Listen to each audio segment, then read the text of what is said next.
Hey guys, I am Adam. Welcome to the Vintage Sanctuary. Yes, I'm back in the closet.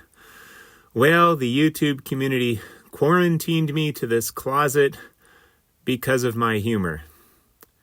And I was feeling kind of down about that. So my wife, she put her hand on my shoulder and she gently said, Earth. That meant the world to me.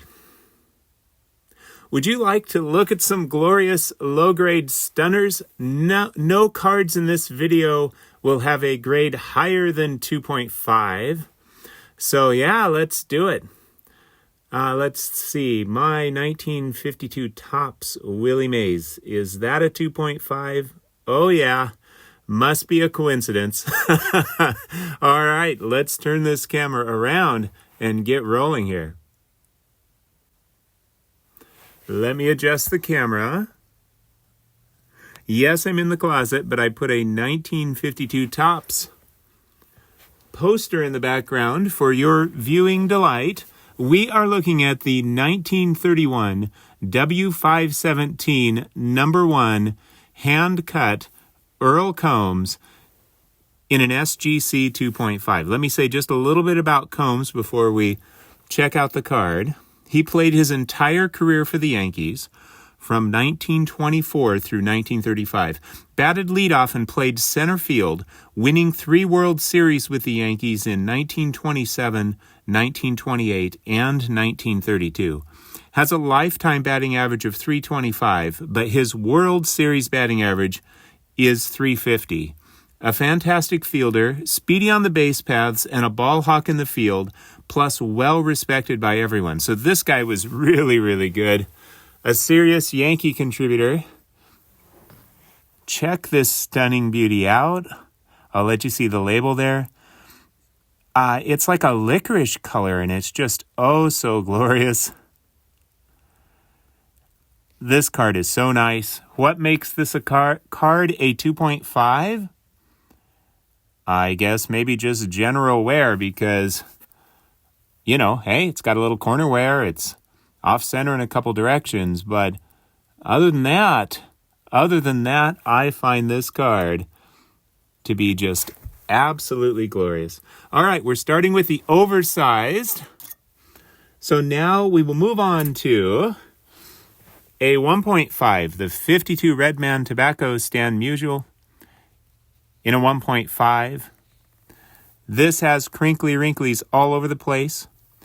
That probably happened before a collector got a hold of this because these were shrink wrapped onto the soft tobacco pouches. Nonetheless, I'm hanging on to this beauty. If I get an upgrade at some point, then, I will probably give this one away or sell it or trade it.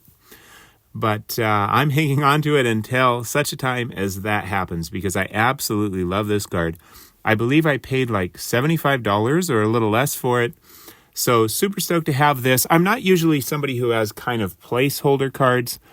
So I guess in this case, though, I would like to get one that is in better condition. But I'll hang on to this one until that happens. All right, one more oversized before we go on to the more regular-sized cards. In a Too Good to Be 2, 1952 Redman with tab, Larry Doby. And I tell you what, I really have no clue why this is a 2. The most common culprit on these are wrinkles.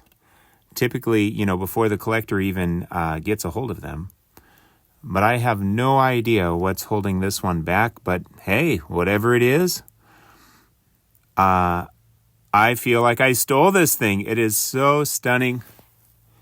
And of course, Larry Doby integrated the American League. Would love to pick up some more of his cards because I love them. And I think it's a fantastic alternative to Jackie Robinson. I know Jackie Robinson was number 1 overall, and Doby is number 2. However, and I would love to have all of Jackie's cards, but of course, Doby's for a fraction of the price, and I really loved Larry Doby.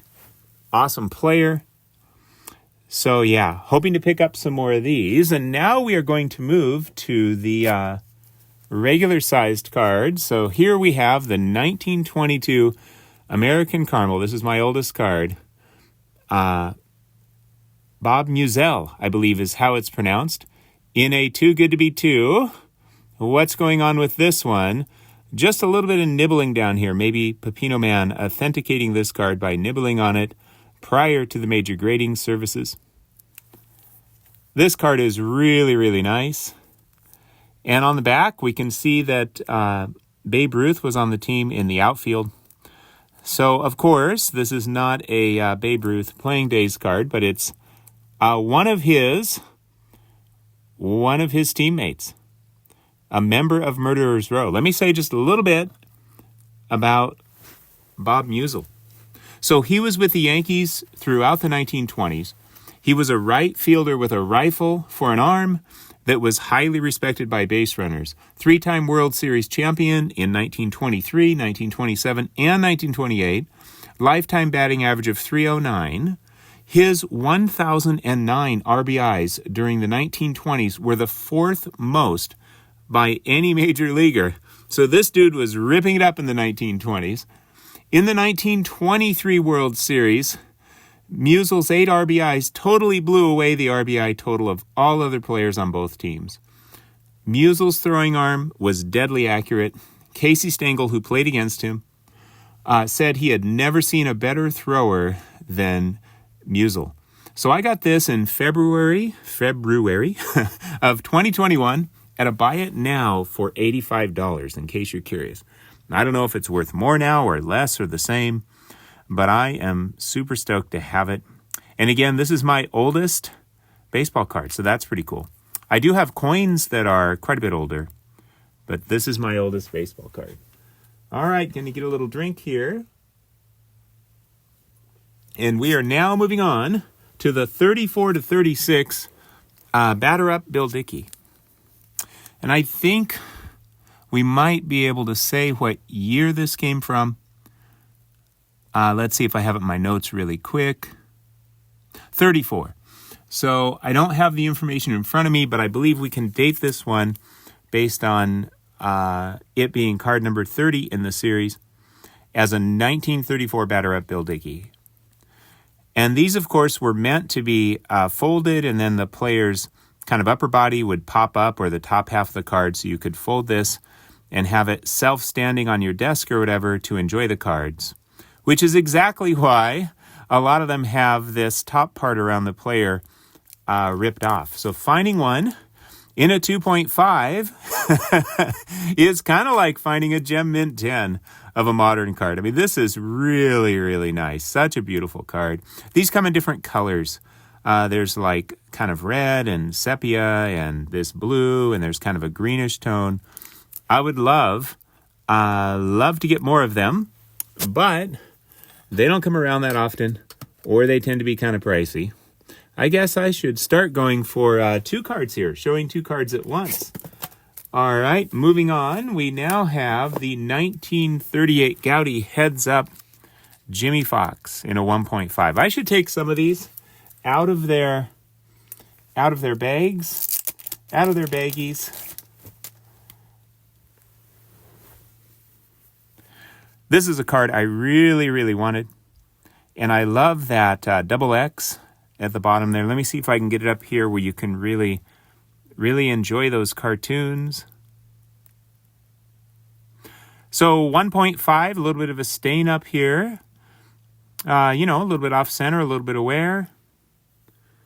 But other than that, just, I think, pretty darn nice. I think there's a little wrinkle down here. Hard to see, that's for sure. In my humble opinion, looks really, really nice to me. All right, before we show the next card, and again, glorious stunners, all 2.5 or less on the grade, we've got this, which I have not opened yet. So I'm going to rip off the end of it and open it up right now. And this is from Darren, Return to Collecting. Let's see what we've got in here.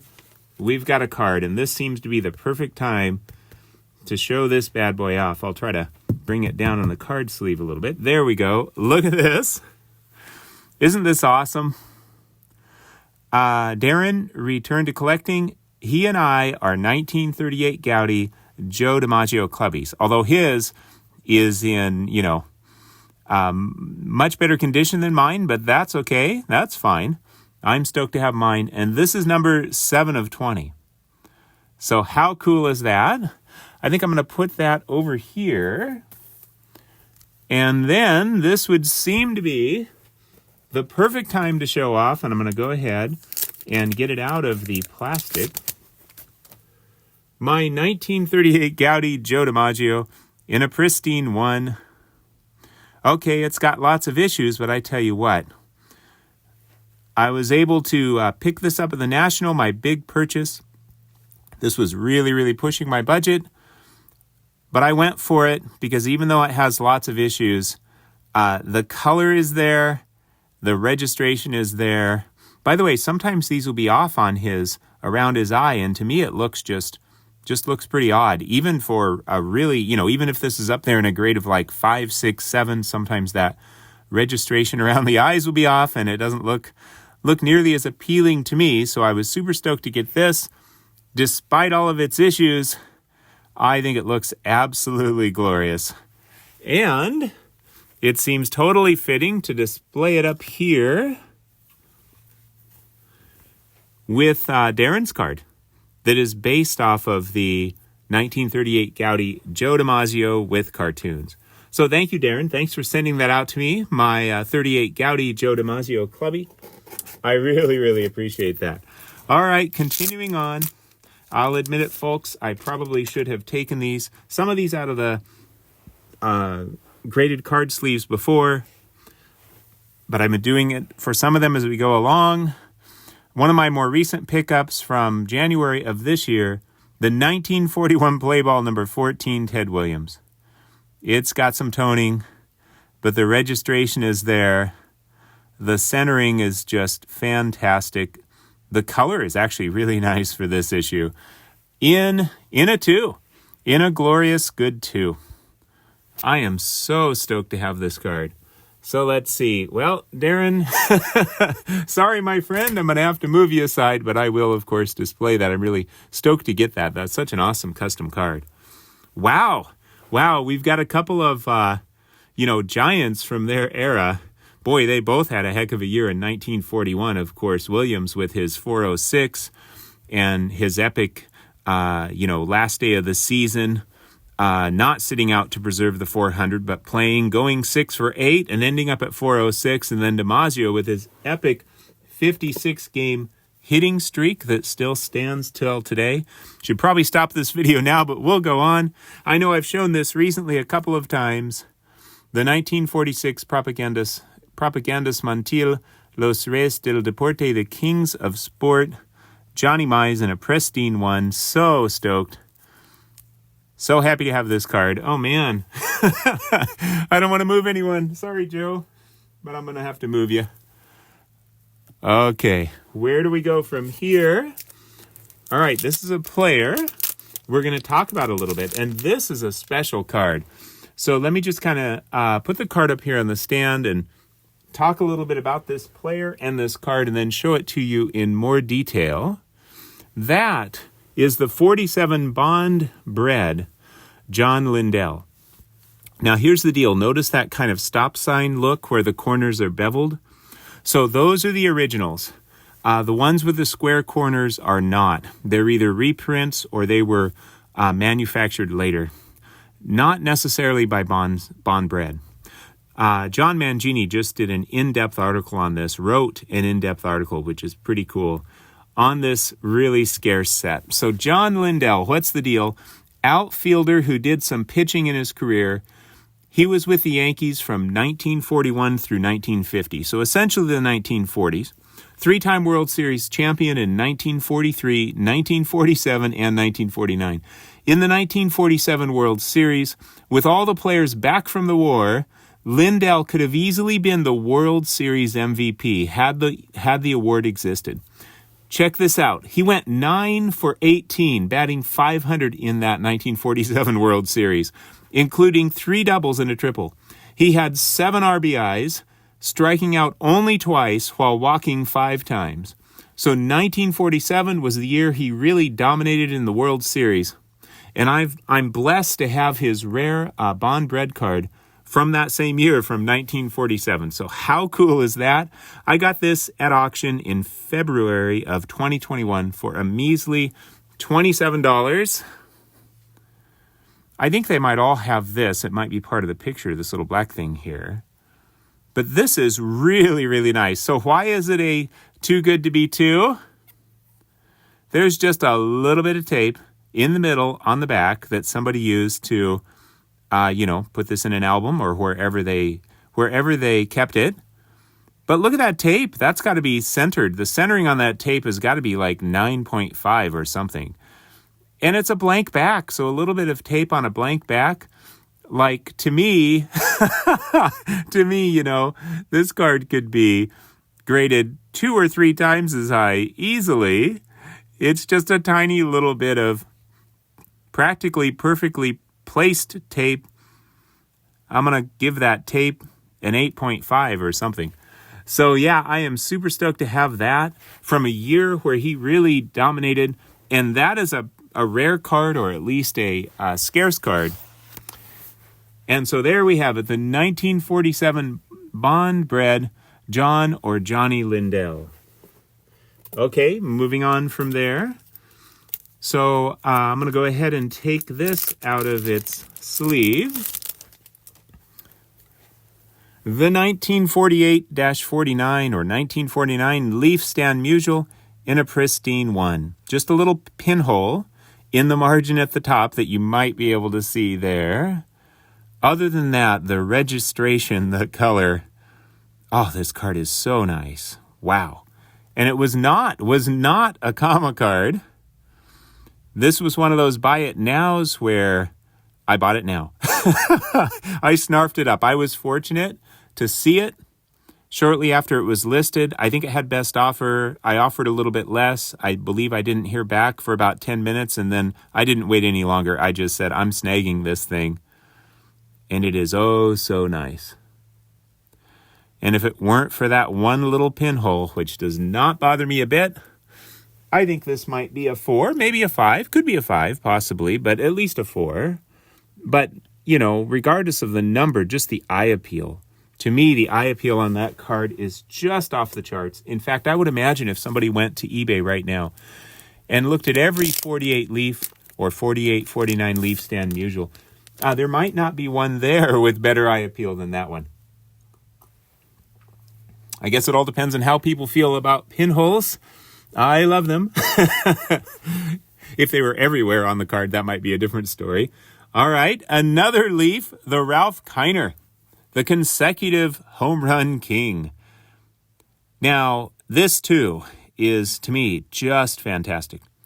And these leaves tend to come in color variations. This has just this ruby red, kind of grapefruit pink, and then the, really bold blue down there, but usually they're orange with kind of a powder blue. So I haven't seen nearly as many with this color. The color just really grabbed me on this one.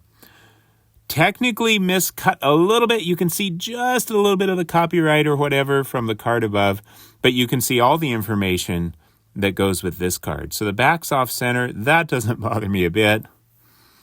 Of course, the front could be better centered, but I tell you what, for a 2, and I think I got this for a nice price. Super, super stoked. Let me just talk a little bit about, my thoughts on cards. Centering is certainly a reason to get excited about vintage cards that in many cases do not come well centered, and of course to each their own. But I think with cards like the 2 you're looking at right here, neither one is perfectly centered by any means.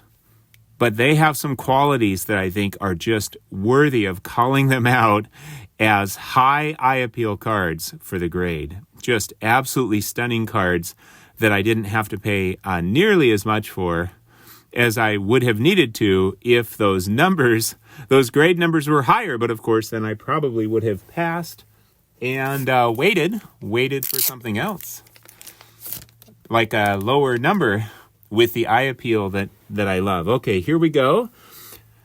We're back to Stan the Man, 1940 8 Bowman, Stan the Man, in a 1. I won this at auction, and I think it was like $270 or less, maybe $250. But anyway, wow, I think this card is gorgeous for a 1. I think it's really, really nice. So what makes it a 1? Well, on the back, check this out, written with a fountain pen.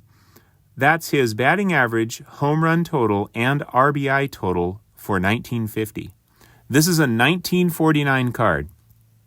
So I bet that whoever wrote that on there sometime shortly after the 1950 season.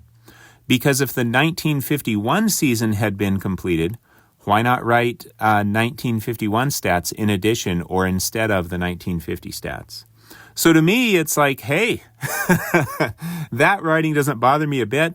Of course, to each their own, but that writing does not bother me a bit. In fact, I think it kind of adds a little something to the card.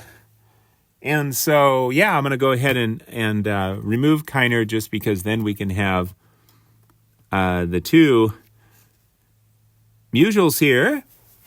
And a lot of people would say these are his 2 technically 1949 cards. So I don't have his, true rookie, which would be the 1948 Bowman, which I'd love to get at some point. Some people consider the Leaf to be a rookie as well, but there's a lot of evidence that others have presented that the 48 Leaf is really a 1949 issue, or at the very least a 48-49 issue. All right, continuing on. This glorious card fest here where every card is graded 2.5 or less.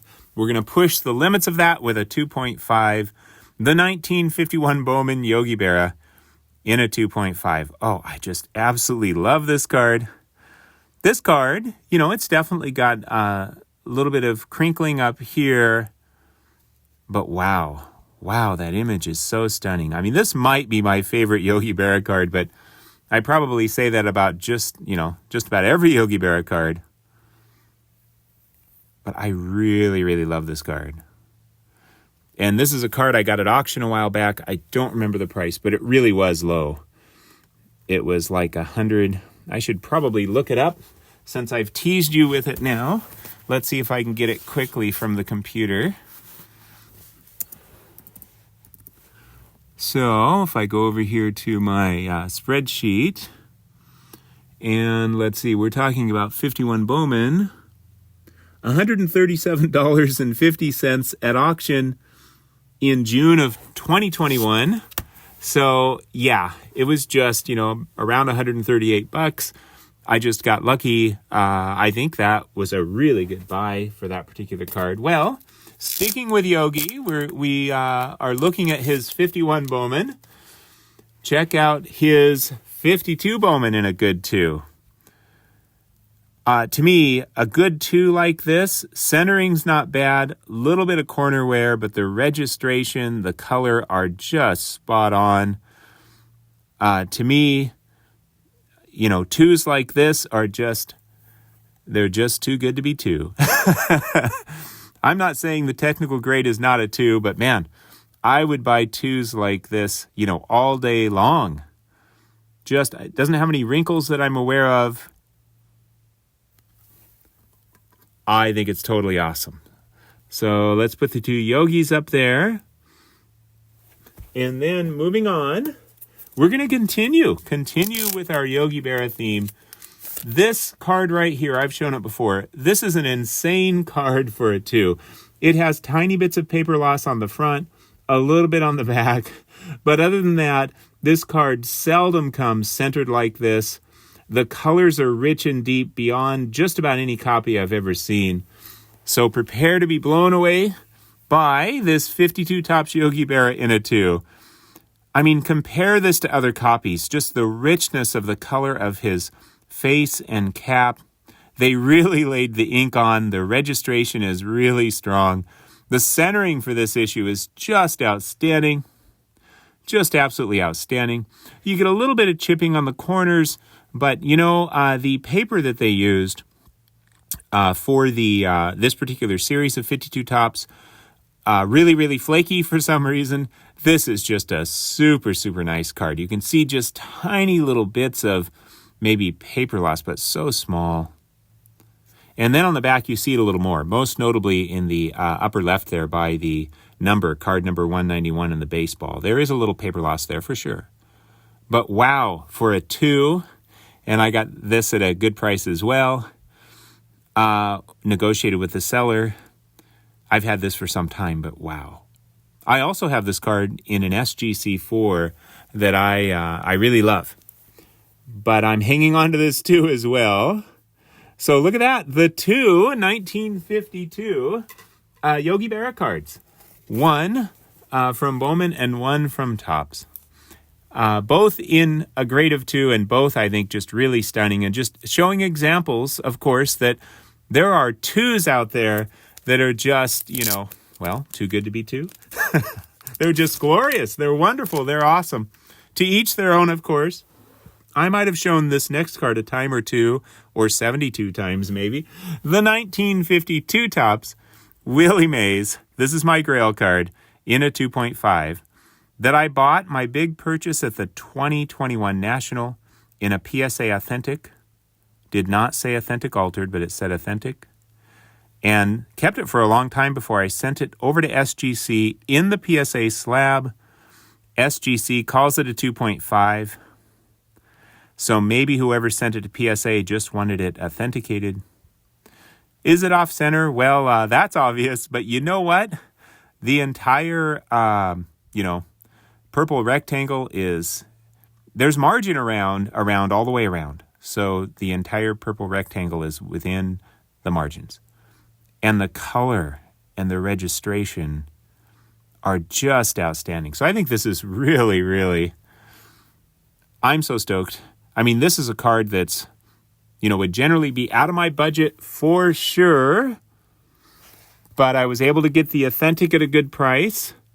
I think I got it at a good price for an authentic. And then, of course, to send it over to SGC, I think my total cost there, I think it might have been $85 or something. But anyway, yeah, so I'm very fortunate there. So we've got a couple of 52 Topps stunners. We've got 2 more cards to go. Here we go. The 1953 Topps Mickey Mantle in a fabulous relic 1.5. And this card has what I call a Gem Mint 10 nameplate down there, the red rectangle. I know it's not perfect, but it is so nice. So nice. And to me, see, here's the deal. Visually, that rectangle matters, I think, visually. So having the rectangle be nice like that, even though there's a lot of scrunching going on over here, maybe from rubber bands or something, visually, with the red on the rectangle, when that's looking sharp, that really, I think, makes a big difference visually. So let's check out the back. Let me show you why this got a 1.5. See all this kind of scrunching up here? Maybe you can see near the top. So who knows how that was, banded with rubber bands or how that was scrunched, but there's a little scrunching over here too. So at some point, something was probably rubber bands, I'm thinking. But you know what? Oh, this got an A, above average from PWCC. And I agree with their assessment. I mean, sure, it's a 1.5. It's got its issues, but wow, the way it presents. Now, off-center a little top to bottom, but with that light background there, you don't really notice it. The side centering is really great. Plus, being off-center to the top, you get a little bit bigger rectangle, which I think adds to the eye appeal. So yeah, I just love the eye appeal on that stunner. It works for me, that's for sure. We are down to one last card. All of these beauties, 2.5 or less. My 54 Topps Hank Aaron in a good plus 2.5. And this card is so nice. So incredibly nice. Wow. I'll show you the back here.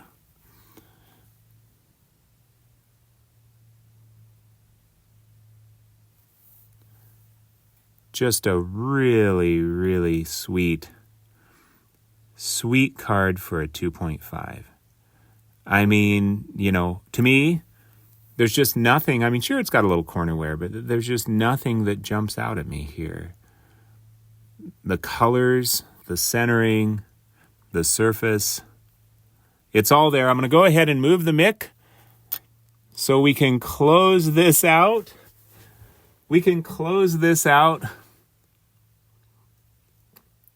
Maybe I could call those both Grail cards. But my friends have told me, nope, Adam, you can only have one Grail card. If you try to have two, we're going to quarantine you in the closet. You can only have one. I am so stoked and blessed to be a member of this community, to have these cards. Thank you, Darren. Thank you for sending me your custom card. That's awesome. Let me go ahead and turn this camera around for an outro. Got to bring this up a little bit. So, yeah, let me know down below those comments if you want. Maybe which were your favorites or any thoughts you have. I'm feeling incredibly blessed. I listened to a YouTube video today with, Chris from Missouri, John, the 3D80s kid, a local buddy of mine. We live not that far from each other. And then Greg, Midlife Sports Cards, I believe.